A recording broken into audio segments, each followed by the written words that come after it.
So LDL லெவலை குறைக்கணும் அப்படின்னு சொல்லிட்டு கேட்குறதுக்கு முன்னாடி எல்டிஎல்ல என்ன எல்டிஎல் லெவல் நமக்கு கூட இருக்குன்னு தெரிஞ்சுக்கணும். ஏன்னா எல்டிஎல்ல 2 வகை இருக்குது. எல்டிஎல் ஏ இருக்குது, எல்டிஎல் பி இருக்குது. எல்டிஎல் ஏ வந்து ஹார்ம்லெஸ், எல்டிஎல் பி ஹார்ம்ஃபுல்.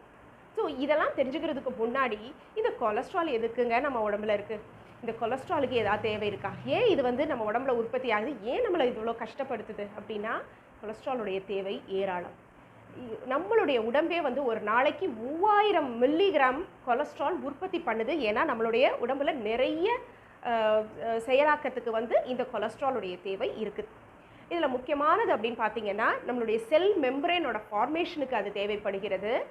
அப்புறம் ஃப்ரீ ரேடிக்கல்னால ஏற்படுற டேமேஜ், செல்லில் ஏற்படுற டேமேஜை சரி பண்ணக்கூடியதுக்காக இது தேவைப்படுது. அப்புறம் விட்டமின் டி செக்ரீஷனுக்கு கொலஸ்ட்ரால் கண்டிப்பாக தேவை.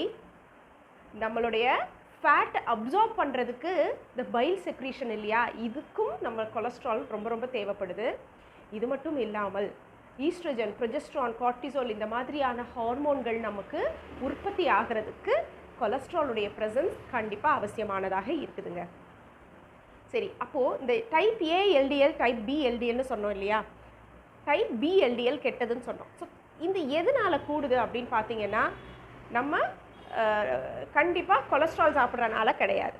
ஆனால் sugars, extra corps, vegetable oils, அதுக்கப்புறம் நம்மளுடைய ஸ்ட்ரெஸ், சர்ஜரி, இன்டர்பிரிட்டேஷனில் வந்து ஒரு சின்ன மாற்றம் என்ன அப்படின்னு பார்த்தீங்கன்னா எல்டிஎல்லை கண்டுபிடிக்கணும்னா ட்ரைக்ளிசரைட் லெவல், ட்ரைக்ளிசரைடும் ஹெச்டிஎல் ரேஷியோ பார்க்கணுங்க. High level of triglyceride and low level of HDL இருக்குன்னா டைப் பி எல்டிஎல் லெவல் கூட இருக்குன்னு அர்த்தம்.